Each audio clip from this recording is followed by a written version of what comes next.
E aí, torcedor do Verdão, beleza? Mais um vídeo aqui no canal JP Palmeiras para trazer as últimas informações.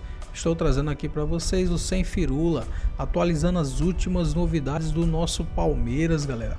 Abel Ferreira fica ou não fica, galera? Abel Ferreira que ainda não assinou um novo contrato com o nosso Verdão, mas tudo indica que ele irá assinar, galera, até 2027. E o Vitor Roque, que vem sendo aí assediado por clubes europeus, vem jogando muito aí com a camisa do nosso Verdão, foi até convocado para a seleção brasileira e desfalcará o nosso Verdão aí nessa data FIFA, galera. Fica aí até o final do vídeo, não se esqueça de deixar aquele like, beleza? Vamos lá, Fê, queremos bomba! Formação no Palmeiras. Que seja bomba, pelo menos. Ademir da Guia voltou com 18 anos. Corroborando o que Alex Miller já trouxe de informação há alguns meses, Tchau, Vitor chega para mim a confirmação de que Abel Ferreira fica no Palmeiras oficialmente Aí. até 2027. Então o senhor peça desculpas e o senhor Não, também. não tem desculpa, tô dando Porque informação. eu sempre falo que é o melhor técnico do Brasil. Aliás, tem que ir para a seleção brasileira. Informação de E que... vocês dois. Espera aí. E vocês dois tripudiaram em cima de mim. Espera aí. Não, ele enterrou o time lá em La Paz, Não. lá em Quito. Pelo contrário, eu falei vocês são contrato. mal agradecidos. Ele é o melhor técnico do Brasil. E vocês não trazem ele aqui. Tá bom. Porque se eu ligar, ele vem. Mas vocês são palmeirenses, vocês têm que trazer o cara aqui. Tá bom.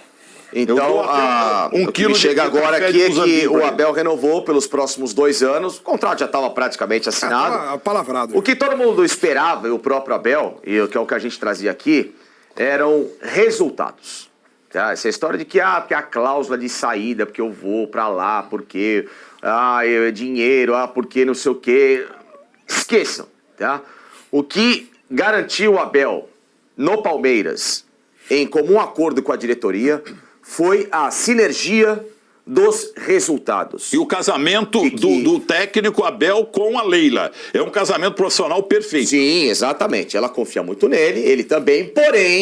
Porém, ele quis dar ao Palmeiras o tempo de maturação do elenco para entender se essa renovação atual daria frutos. Ou seja, se esse time poderia evoluir para resultados concretos e maiores. E isso acontece nesse exato momento. Esse elenco passou, né, como a gente brincava, da infância para a maturidade no jogo contra a LDU. Tem jogos que são símbolos, tem jogos, evidentemente, que são divisores de água, e esse, obviamente, foi um deles. O Palmeiras está numa final de Libertadores, o Palmeiras segue dando respostas no Campeonato Brasileiro. Então, essa briga até o último segundo por títulos de alta relevância, além da prospecção para 2026-27, da evolução de jogadores, fez com que Abel sentisse novamente que a renovação do Palmeiras estava andando como foi o que aconteceu em 2020 e 2021. Portanto, a sinergia daqueles elencos, de um vencedor, ou que se transformou um vencedor ainda mais na mão dele, Dado furo. e esse agora que tem... Isso é ótimo, jornalisticamente falando é maravilhoso. Olha o GC lá, facinho. Olha o GC. Mas... Tá lá no GC. Tá no GC. Escrito, sabe Isso por aí quê? tem- Pela isso aí tem cobra volta. venenosa ali, ó. Eu sei, isso aí, não senhor foi ele, não. escolheu isso. Isso aí eu sei quem que é. Sei quem que é, esse é um amigo do Vitor Pereira e do Thiago Nunes, entendeu? Que isso defende a mesmo. volta do Thiago Nunes e do Vitor Pereira ao Corinthians, que é o Michelete. Mas tudo bem. Então, entendendo que aquele time se tornou vencedor, com as mesmas características que esse elenco está se tornando nesse momento, com o potencial vencedor, Abel Ferreira entende que mais 2 anos de ciclo no Palmeiras até o fim do mandato da presidente Leila Pereira é o ideal para ele, tá? Agora, tem prerrogativas nessa história. Tem que ter alternância de vozes aqui. Dependendo, evidentemente, no futuro, a gente não sabe, ano que vem, 27, chega algo assim muito estratosférico O Real pro Madrid Abel. que é ele, pronto. Um time muito fora da curva, alguma coisa. Obviamente que essas partes sentam para conversar e não teria multa rescisória. Sabe o que é pra mais liberação. importante disso aí, Milton? Que o Abel Ferreira tinha dito que no momento em que ele passasse um ano inteiro sem ganhar um título, ele iria embora. Um cara sério Eu sei. pra burro. Esse era o Melhor do combinado. Brasil, disparado. No entanto, isso que o Passou, Facincani né? falou Passou, é né? esse ainda não acabou esse ano. O Palmeiras pode ganhar 3 títulos ainda esse ano. Mas mesmo assim, o que eu quero dizer com isso? Eu quero dizer... Esse 4-0 aí valeu 10 títulos. Isso. É isso. A evolução do elenco, a qualidade do trabalho demonstrando claramente aprovação, um crescimento, uma aprovação geral dele próprio, Abel Ferreira. Chorando no gramado, Os jogadores, imagem épica. Os jogadores correspondendo ao que ele pede em campo, visivelmente o time E choro melhorando, verdadeiro, hein? ficando mais sólido, os jogadores mostrando realmente uma resposta positiva em cima do que o Abel está tentando implementar nesse atual elenco, que é novo. Só tem 2 jogadores hoje jogando da época de ouro do Palmeiras, do Abel, campeão da Libertadores, só tem 2. É um Quais? novo elenco. O Gustavo Gomes e o Everton que está machucado. Em campo hoje só o Everton, que o Veiga é reserva. Veiga é reserva. Só o Gomes. O resto é jogador novo. Então ele montou um novo elenco. Não, o Piquerez também. Era o Vinha, né? Era o Vinha, Matias Vinha. Do primeiro ano, né? Depois o Piquerez. O segundo título já estava o Piquerez. Mas então é um novo elenco. E agora esse elenco demonstra uma resposta positiva em campo. E depois desse resultado contra a LDU, que sem dúvida, Milton, valeu como um título mesmo e como uma confirmação do trabalho. Esse jogo aí, jamais o palmeirense vai esquecer na vida. Não mesmo. 30 de outubro de 25. Eu tenho 2 informações do Palmeiras aí, já que entrou no assunto. Não, mas assim, Palmeiras. é só o que eu falei ali que ele passou. Você acha que é só assim, cara? Não, é que você falou que ele não passaria um ano sem ganhar título e tal. Porque ano Assim? passado o Palmeiras não ganhou nada, ganhou o Paulista só. Não, mas ainda é um título que você pode justificar, não, ganhamos um. Mas por esse tudo que ano o ainda não ganhou Palmeiras nada. briga, pelo tamanho que o Palmeiras é, pelo investimento que o Palmeiras faz, não dá pra considerar O Paulista. melhor jogador do time do Palmeiras é Abel No Ferreira. planejamento você tem razão. É um título nacional e um título internacional. O Campeonato Paulista, se vier, veio. Se não veio, não vai mudar a O vida de Palmeiras ninguém. hoje não faz diferença. isso aí. Por isso que a pressão existiu. Pro São isso Paulo, aí. pro Santos faz. Por isso que o Abel foi questionado. também. Exatamente. Só que- É por isso. Ontem à noite fui falar com uma pessoa do Palmeiras, uma direção do Palmeiras, porque tinha uma informação que vocês também têm, que o Paulinho poderia voltar antes do final da Libertadores. Então essa eu não tenho, tá? Eu não tive a resposta. Dá o furo aí, Lobby. Não. Mas desculpa, Porque qual é Paulinho? Tem tanto Paulinho. o Não, Palmeiras hoje só não tem um. Ele se baratinou, mas ele entrou em outras 2 informações que eu não sabia. Então, uma delas foi a questão da proposta pelo Vitor Roque, de 33 milhões de euros. Então, ele falou bem claro o seguinte, olha, por esse assunto, por esse valor, o Palmeiras não conversa. Se chegar com 50 milhões, mas não com meta, 50-50, livre para o Palmeiras, o André Cury, que é o representante do jogador, já deixou claro que se for a Premier League A, ele tem interesse sim, ele quer ir. Não se vier lá o Wolverhampton. O cara não quer ir. Agora, seria do United, né? Mas que não chegou nada oficial no Palmeiras. Que só que realmente Primeiro que ninguém sabe nem o futuro do Rubem Amorim no United. mas assim, 33 milhões que falaram, ele falou, não chegou nada oficial. 33 o Palmeiras não conversa. 50 milhões de euros não tem o que fazer. Palavra dele para mim.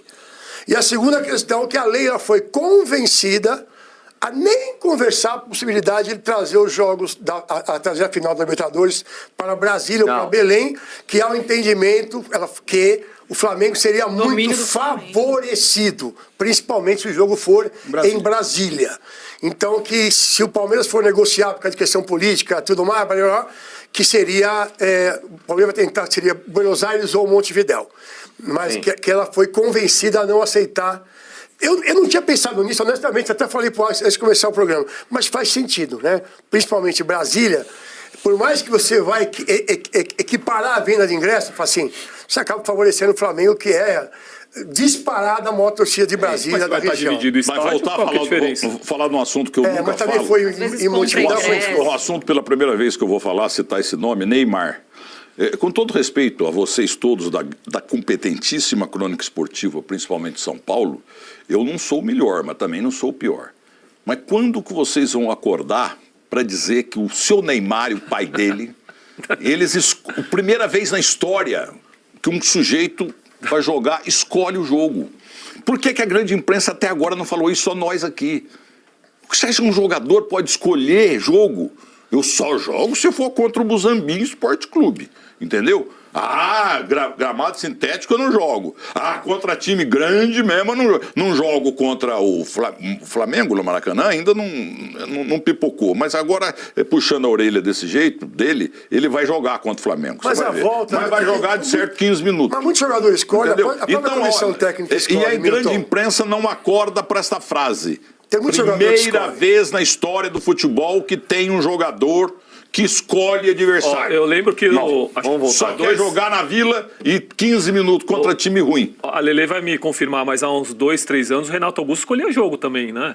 Não era a condição física dele. Não era que ele escolhia, é que ele não tinha condição realmente de Fala jogar. assim, começa com Então, assim, o Renato Augusto não é que ele escolhia jogo, mas é que ele já estava numa condição física tão debilitada que ele tentava jogar só os jogos decisivos do Corinthians. Isso, mas é normal isso, gente. É normal, exatamente. O Milton coloca de um jeito como se O problema é que fosse o só o Santos Neymar. está numa reta final agora escandalosamente de é o maior campeonato, caso e do todos os Neymar. jogos são decisivos, Claro, é inclusive isso. esse com o Palmeiras Aí sim, Lelê. Mas assim, não é incomum a comissão ver qual jogo. Tem uma série de fatores. Às vezes, vai voltar num jogo contra o Fortaleza com 40 graus. Não vai. Não é só o gramado sintético. É que a questão do gramado sintético, o Neymar expôs muito. Ele deixou muito clara a posição dele em relação a isso. Eu só acho que você foi muito feliz. Se ele não joga contra o Palmeiras e não joga contra o Flamengo, aí eu quero ver. Mas isso não, eu acredito que isso não vai acontecer. Mas se acontecer, aí é um escândalo. Eu acho que Não, mas mais escândalo que já é. Eu acho que o Neymar vai pro banco contra o Palmeiras quinta-feira Também e vai acho. entrar só se for extremamente necessário. Se o jogo já tiver perdido, já tiver ganho, ele não entra. Depende do que acontecer Depende no muito jogo, do jogo, ele entra. ele entra um pouquinho. E contra o Flamengo ele entra mais tempo, talvez já como titular, enfim. Acho que Eu já acho que o Voivoda deu uma cutucadinha nele, né, gente? Vamos Mas o mundo tá cutucando. Então, mas o Voivoda chegar aí publicamente e falar, olha, eu vou conversar com o Neymar, atleta. ele expõe o jogador também. Porque, poxa vida, eu preciso de você não vai? Não tem que conversar, tem que chegar e determinar. Ou você é jogador ou não é. Porque que ele tá Marcelo voltando de Teixeira, lesão quanto é que ele tá também. dando de desconto por não ser jogador? Esse ainda paga 23 milhões por mês pra ele, pro pai dele? É só 4 e pouco. Né? Só 4 e pouco? Só Agora, 4 bilhões. Viu? E outras Tá coisas, vergonha, né? pô. E os outros jogadores do Santos que ganham a merreca? Coitadinhos, né? Entendeu? Só 300 pau. Não, que em eles relação a ele, eles ganham a merreca e tem que jogar 90 minutos contra qualquer time. Mas aí também não são no nível dele. Vê se vai ter outro jogador que vai pipocar aí pra jogar no Parque Aí Antártico. salário não entra. É difícil, eu também acho. Enfim, não sei se a gente vai voltar ao assunto, mas essa notícia que o Lebelin traz é importante e tem duas questões nessa história, tá? A primeira lá do Vitor Roque. O planejamento do Palmeiras é vendê-lo, colocá-lo no mercado ainda mais valorizado depois da Copa do Mundo. Seria o ideal. Tá? E provavelmente final do ano que vem. Por quê? Porque o Palmeiras entende que na ordem de, entre aspas, prioridade de vendas, o Flaco Lopes está na frente. Porque seria uma peça de reposição mais fácil do que a do Vitor Roque. Então o Palmeiras entende que depois da Copa do Mundo, assim como foi o planejamento do Richard Rios e tudo mais, do próprio Estevão também, vender um desses jogadores, no meio do ano, depois da Copa. Então, esperar a convocação do Flaco Lopes agora. A Argentina vai jogar em Luanda contra Angola. E como é um amistoso de menor expressão, talvez o Flaco Lopes vá ser convocado, porque é um amistoso, inclusive, que foi pago pelo governo de Angola para ter o Messi lá. A Argentina ganhou uma bala, assim, mas um negócio absurdo para levar a Argentina para jogar no continente africano. Mas, ô Facicani, assim, você tem razão. Entendeu? Então, o que acontece? Que mala. Então, esse planejamento do Palmeiras só seria quebrado se algo fora da curva, que não acredito que aconteça agora, em dezembro para janeiro, venha. Eu não sei se... 50 pessoas, 50 de euros livre. Livre, cara... É difícil segurar. É difícil também. Aí não dá pra segurar. É impossível. Aí não dá pra segurar. Mas eu não acho que ainda um clube tenha essa disposição, ainda mais no meio de temporada. Ainda mais no meio de temporada. Para salvar uma situação. Exato. O United tá mal. Sim, tá mal. Se vier agora, de repente, um cara para Quanto é a grana que tá valendo ele? Por 50 milhões de euros, 50 você tá falando milhões de isso. euros. É um negócio absurdo. Não, são quase 500 milhões. Não, Não, que ele falou, não dá pra segurar. Não dá, É o que ele não dá. falou ontem. Chegar a 50, tchau, Enfim. passar bem. Então, o que a gente coloca aqui em relação a essa história é de que o Palmeiras, em primeiro lugar, ele tem algumas prioridades de reforços agora para essa próxima janela. Trazer mais um jogador de composição de meio campo, se for um camisa 5 ou um camisa 8. Buscar um cara muito forte de beirada, como tinha a função do Estevão para esse lado direito do campo, porque o Palmeiras tem um lado ainda em aberto, né? Tem jogado o Maurício, tem jogado o Veiga, às vezes o Andréas caiu por ali já algumas vezes. O Palmeiras não encontra aquele meia/ponta pela direita, então essa é uma posição para atacar. e até talvez um outro zagueiro e, quem sabe, um lateral. Mas assim, então são algumas prioridades iniciais antes de buscar centroavante de novo, tal, porque esse papo só se for uma emergência, né? O Corinthians, que não tem nada a ver da nossa conversa, o Corinthians está vendo tanto, tá com as carças na mão, entendeu? Ele precisava, para pagar a dívida dele, 5 Vitor Roque. Sim, 5 10 jogadores como o Vitor Roque. Tem que vender os 10 para pagar o que está devendo. Aí ele resolve o problema. O Corinthians logo abre o bico. 2 Vitor Roque já aliviava bem o negócio. Então assim, são questões para o torcedor agora não sofrer por antecipação. Essa lebre foi levantada pelo empresário.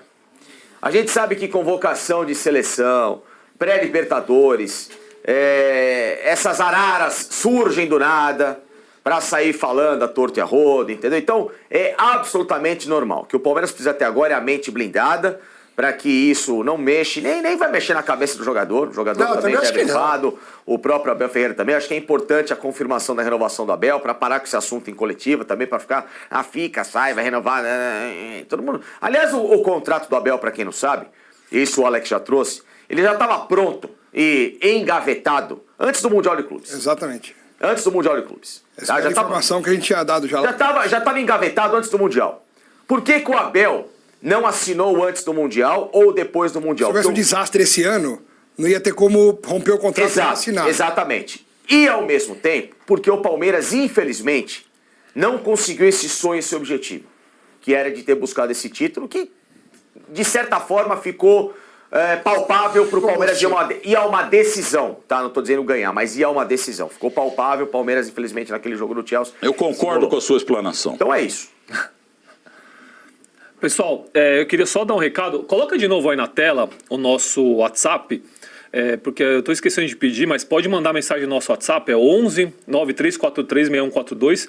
Deixa seu vídeo. E já tem algum superchat. De preferência, metendo o pau no Alex Miller. Desculpa dar uma outra informação aqui. Pode falar, pode falar. Também. Acabou a Conmebol de anunciar horário da final da Libertadores, anunciou preço dos ingressos e os setores para os torcedores que forem a Lima. E já quero deixar claro. Dá o preço aí. A gente pode depois então até colocar na tela. Tá confirmado para Lima mesmo? Tá confirmado para Lima. 18 horas aqui. Confirmado até a página 2, gente. A Conmebol. Claro, explodiu a guerra. Não, porque você fala confirmado, tá confirmado. Porque administrativamente a Conmebol tentou uma não tem nenhuma alteração. Mas Palmeiras e Flamengo tem que conversar. A princípio, você está sendo rigoroso demais, Alex. Pode, de repente, a Conmebol marca o jogo tal dia, tal lugar, de repente, Deus me livre, tem um terremoto lá, acaba a cidade. É o que já está acontecendo, porque Lima já está numa situação assim e a Conmebol está insistindo em manter a data. Para um lugar que é muito mais longe para os brasileiros, que vai sair muito mais caro, que tá com um toque de recolher lá, parece. Esse é um dos problemas também. Então, assim, sabe, a Conmebol também é incrível o quanto ela gosta de desvalorizar o seu produto. A gente vive falando isso aqui. Gente, se tá com todos esses problemas, né? Aí, depois que o Palmeiras se classificou, eu vi que já aumentou os valores da passagem em 100%. Então, você imagina, sabe, para flamenguistas e palmeirenses ter que ir até Lima, que já é um lugar... Não é mais fácil trazer para o Buenos Aires, Lima? Eu prefiro o laranja. Sabe? Por falar em final de Libertadores, pode falar assim, que eu queria pedir aqui os uniformes que vão ser usados na final. Sim, também já estão definidos. Tá aqui, O Palmeiras vai de verde, né? Camisa verde, shorts branco e meião verde. Flamengo, camisa rubro-negra, shorts escuros. Uniforme número 1. É o número 1, Mas é engraçado que no Brasileirão o Flamengo jogou de meião branco e o Palmeiras de shorts verde, né? Pra não ficar escuro, né? Os dois meiões são escuros aqui. O Palmeiras podia, talvez, que isso é uma tradição, a camisa azul, né? Além da meia branca, né? Tão histórica. Mas aí, Loeblin, pela questão da cor do uniforme do árbitro, o Palmeiras poderia ter jogado de laranja com o goleiro, né? Sim, mas aí, normalmente, até para ficar mais educado por parte da arbitragem, o árbitro goleiro aí tá igualzinho um árbitro, pô. Hein? Então, desculpa, isso que eu ia falar agora. Normalmente, quando você chega numa situação dessa, o árbitro troca. Nesse caso aí, honestamente, eu não vejo sentido o árbitro estar de azul. Tá? Eu não sei. Qual seria a cor melhor, você acha? Olha, tudo preto, pô. Igual você tem hoje várias opções. Né? Você tem várias opções. O rosa. Lógico, você não tem aquele pode rosa ser o rosa. Aquele rosa forte. Não dá pra você usar o verde, por exemplo, que não tem cabimento, né? Não vai usar o preto por causa do Flamengo. Mas eu acho que... Ou de verde, né? Já ajuda o Palmeiras. Mas o árbitro não entra... o árbitro não entra na área por causa do goleiro, mas... Quanto mais você mostrar isenção, melhor. Para não fazer o time trocar, ó, eu vou usar azul. Só que quando eu estava com o bloco do time, eu fazia os caras trocar inteiro e eu ficava com o meu. Quem manda sou eu. Agora, numa situação dessa, o árbitro podia falar, olha, o Conmebol fala, pessoal, não vai de azul não, vamos escolher uma outra cor. Eu acho que o rosa que o Alex falou é bem lembrado, é super neutra, não tem nada a ver, bem diferente. Sim, e chama atenção na tela também. O visual do árbitro é importante em campo, né, pelo posicionamento, né? Sem dúvida. Mas falando também aqui que na Alemanha é o contrário, né? Eles usam verde justamente para sumir pro torcedor desse campo. Senhor juiz, um cafezinho. Ô Milton, anote aí. Corroborando, Lelê, se você já estava preocupada com a logística para Lima. Já passou no e-mail lá, pô. Ela conhece. Ouso dizer assim, até tremeu mais ainda lá. Que a sua intuição está cada vez maior. Porque o ingresso mais barato, pasmem, vai custar $100. Dinheiro de pinga. 600 reais. Quase R$600 o mais barato, o de largada. Ou seja, o cara tem que ir a Lima, já vai gastar uma média aí de quase R$15 mil só de hospedagem. Pode ter que enfrentar um terremoto. Uma cidade que vai estar em ebulição e ainda pagar R$600 para uma final de Libertadores. Na boa, um absurdo. Cara. Na boa. Eu acho que a Lelê só tem ir lá razão. no Sicredi que... mas é um jogo único, histórico, tal. Primeiro que a demanda e a procura desse jogo não é a mesma se fosse um lugar muito mais acessível no Brasil. Que aí se você tem uma final aqui no Brasil, uma final de Libertadores, vai ser numa Mané Garrincha, pô, é lógico que a procura vai ser maior, provavelmente tudo vendido, e aí você bota um preço, infelizmente, um pouco mais alto. Em Lima, você cobrar isso do torcedor é um absurdo. Um absurdo. É praticamente um preço de Copa do Mundo. Só que é um evento mundial em que o mundo se mobiliza para ir para um país. O que parece muito claro. Eu acho que é uma perda de noção. Mas os jogadores hoje ganham muito, precisa de fazer verba. O que tá muito claro para mim. Quem ganha muito é os jogadores, não os torcedores que vão ter que pagar isso aí para ir lá. A Conmebol não quer abrir um precedente que ela pode entender como perigoso. Olha, se ela mudar por causa de 2 times, lá na frente pode acontecer de novo, vão pedir. Mas eu acho que a situação política, cada dia que passa, fica menos tempo para você mudar tudo isso. Então eu estou com você 100%. Não estou nem falando por causa da distância. Para mim, o único argumento é esse. A situação política no Peru não dá tranquilidade às equipes, não dá tranquilidade aos turistas, porque o torcedor é um turista. O cara não vai chegar lá, fica trancado no hotel, vai pro jogo e volta. Ele quer passear em Lima, ele quer dar... Flores. Pô, de repente, o cara quer conhecer lá Machu Picchu, será que... Mas aí não é Lima. Aí é longe. Desculpa. Aí é longe. O cara tem que... É longe, mas o cara pode aproveitar a viagem. Pode, claro. É lógico, eu tô no Peru, vou aproveitar a viagem. Só que como é que eu vou aproveitar a viagem num lugar que a condição política não me dá a mínima condição? Então, assim, a Conmebol devia, assim, resolver isso logo, ao invés de ficar com frescura. Se bem que acho que ela já resolveu, né? Se ela tá fazendo isso. Não, ela tá batendo pé. Ela tá batendo pé, mas assim, isso me falaram ontem também. O Palmeiras conversa diariamente com o Samir. Quem te falou? Essa informação. Fala, qual é a fonte? Eu não posso. Qual é a fonte? O Palmeiras conversa diariamente com o Samir. O Palmeiras conversa diariamente com o Samir, presidente da CBF, que conversa diariamente com a Conmebol sobre esse assunto. Isso é uma questão política também da Conmebol, porque muito provavelmente ela já deve ter atrelado, já deve ter dado a palavra para a Federação do Peru ali, né, de que seria lá. E aí vocês perguntam, mas que força política que tem a Federação do Peru com a Conmebol? É voto, gente. É voto. Esses caras que estão lá, o presidente da Conmebol, ele precisa dos votos dessas federações para continuar no poder. Então é isso, torcedor do Verdão. Valeu por chegar até aqui no final do vídeo. Não se esqueça de deixar aquele like, beleza? Se você ainda não for inscrito aqui no canal, já se inscreva. Ative o sininho de notificação para não perder nada que eu posto aqui no canal. Falou e até mais!